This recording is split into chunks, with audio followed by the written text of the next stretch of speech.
ready to dive into Genesis. Now, I know you might be thinking Genesis again, but trust me on this one. We're switching things up.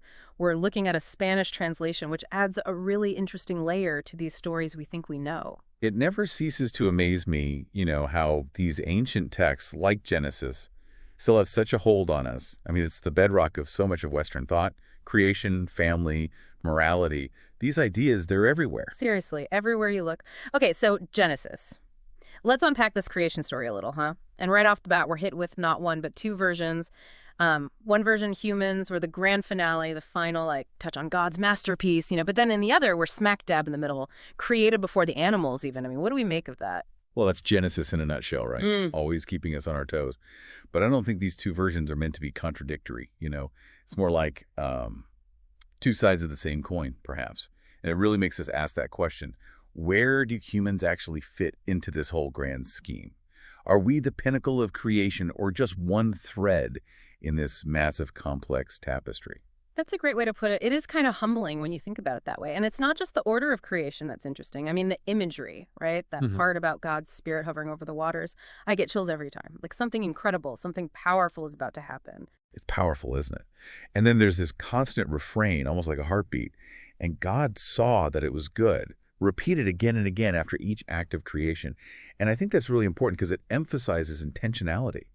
It's like God is carefully crafting each element, each detail, and recognizing its inherent worth. Right, finding that goodness, which makes me think, what about us? Are we creating things that are good? Do we even ask ourselves that question? That's a good question. Okay, but now let's move on to the Garden of Eden. Paradise, right? Lush gardens, talking animals, and a tree that grants wisdom. What kind of wisdom are we even talking about here? This isn't like your average how-to manual. No, absolutely not. This is wisdom with a capital W, It's about understanding the fundamental nature of good and evil, the very fabric of existence. And who dangles this, tantalizing fruit in front of Eve? It's the serpent. Now, why a serpent? Why not, a cunning fox or a silver-tongued devil? Because nothing says trust me like a talking snake. I'm kidding, obviously. But seriously, there's got to be something deeper there. Oh, absolutely.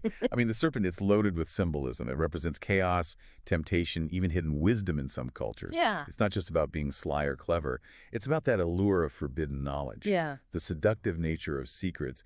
And it's interesting, because the text actually calls the serpent astute, which I think adds another layer to this whole idea of deception. Okay, so we have paradise, forbidden knowledge, and a serpent whispering temptation in Eve's ear. I have a feeling we all know where this is going. So Eve, she takes a bite of this fruit, and boom, humanity gets a crash course in good and evil, right? But those consequences, I mean, they just seem huge E. Banished from paradise, pain in childbirth, knowledge of good and evil, all for a little nibble. Was it really that big of a deal? Well, you see, that's the beauty of Genesis. It doesn't spoon-feed us the answers.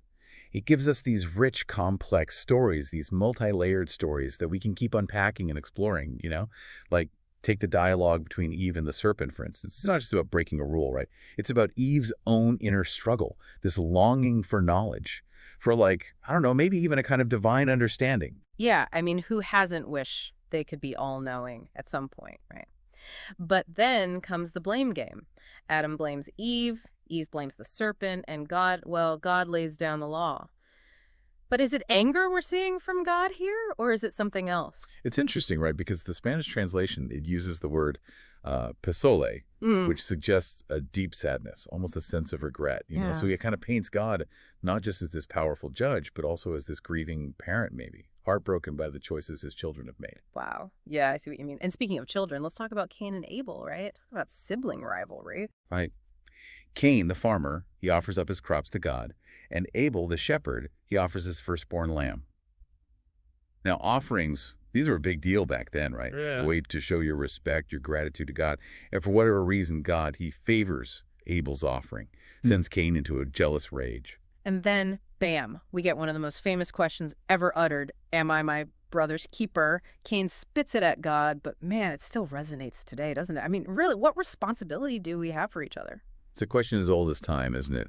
And Genesis, well, doesn't really give us any easy answers. What we do see is the consequences of Cain's actions, the curse, the banishment, the weight of his sin.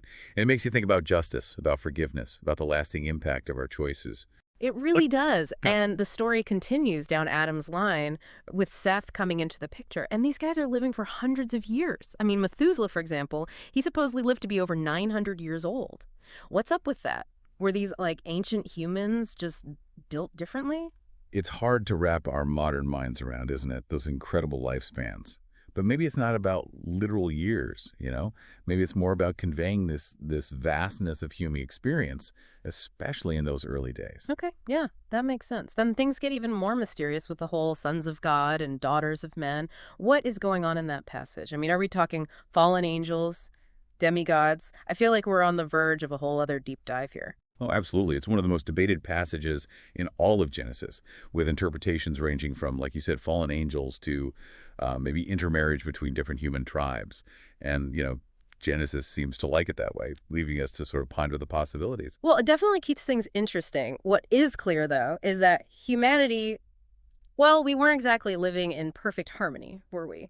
Things get so bad, in fact, that God decides to hit the reset button with, you guessed it, the flood. I mean, talk about a drastic measure. It is a powerful story, the flood narrative, and it's actually found in various forms across many different cultures.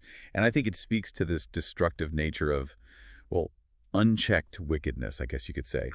And then also the possibility of, a new beginning, a fresh start.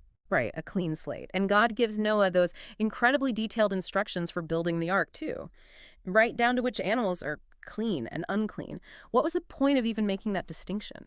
That's a great question. And I think it ties into these, ancient beliefs about ritual purity, about what was considered acceptable for sacrifice and for worship.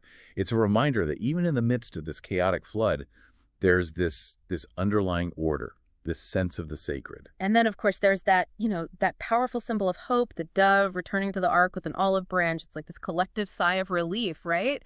A promise of new life after so much devastation. Absolutely. It's a beautiful moment of reconciliation, of God's mercy kind of tempering his judgment, The floodwaters, they recede, the earth begins to heal, and God makes a covenant with Noah, promising to never again destroy the world in this way. Which makes me think what happens next is even more fascinating. The Tower of Babel. Humanity decides, hey, let's build a tower that reaches all the way to heaven. Talk about ambition. But what was driving them? Was it pride, curiosity, a desire to, test God? It's probably a mix of all those things, don't you think? This urge to reach beyond our limits, to make a name for ourselves is a very human desire. But the Tower of Babel, it represents something else too, this crossing of boundaries, a challenge to the divine order, perhaps. And look at the consequences. The scattering of people, the confusion of languages. It's almost like God is saying, okay, you want to reach for the heavens? Fine. But you'll do it as this diverse, fragmented species, not as one unified force.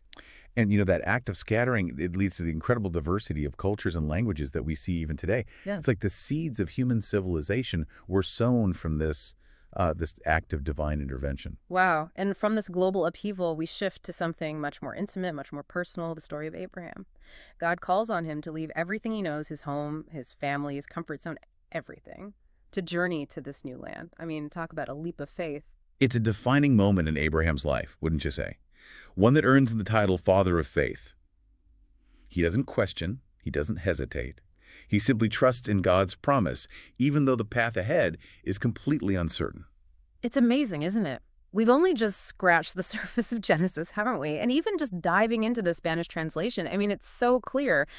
These aren't just those simple Sunday school stories we might remember. They're messy, they're complicated. Yeah. And full of surprises, too. I know, right? It just gets you thinking. And what I find so fascinating is how these stories from thousands of years ago still resonate so strongly with us today. The struggles, the joys, the really big questions, too, about who we are, where we came from. Genesis, it tackles it all, doesn't it? It really does. And in such a human way, too. I mean, we've got family drama with Cain and Abel, ambition at the Tower of Babel, and then this constant, push and pull between humanity and the divine. It's all still so relevant, even today. It really is. I think Genesis isn't just about these historical events, It's more like it's like a mirror, in a way. It reflects the complexities of being human, of the human experience. It forces us to confront our own assumptions, don't you think? About Mhm. faith, morality, even our place in the universe. I like that, Amir. It makes you really look at yourself, doesn't it? And reading Yeah. it in Spanish like this, I don't know, it's like seeing these familiar stories with fresh eyes, you know. You start to pick up on the nuances of the language, the imagery, and man, these ancient words, they still pack a punch. That's the power of engaging with these texts in new ways, isn't it? It helps us break free from like our preconceived notions and really encounter the stories with a fresh sense of, I don't know, wonder and curiosity. Totally. So, I mean, what does it all mean, right? What's the takeaway? I'm starting to think Genesis is less about giving us like clear-cut answers, you Yeah. know, and more about inviting us into these ongoing conversations, this back and forth. It's about wrestling with the big questions, even if they make our heads spin a little bit. Yes, exactly. And it's in those moments of wrestling, of questioning, of like grappling with uncertainty, that's so often where we find the most profound insights. It's true. The more you think about it, the deeper it gets. Like Genesis, it's this vast, ever unfolding tapestry. And we're all kind of invited to find our own threads within it, you know, our Hmm. own connections, our own interpretations. It's quite a journey, isn't it? It really is. Well, I think that's about all the time we have for today.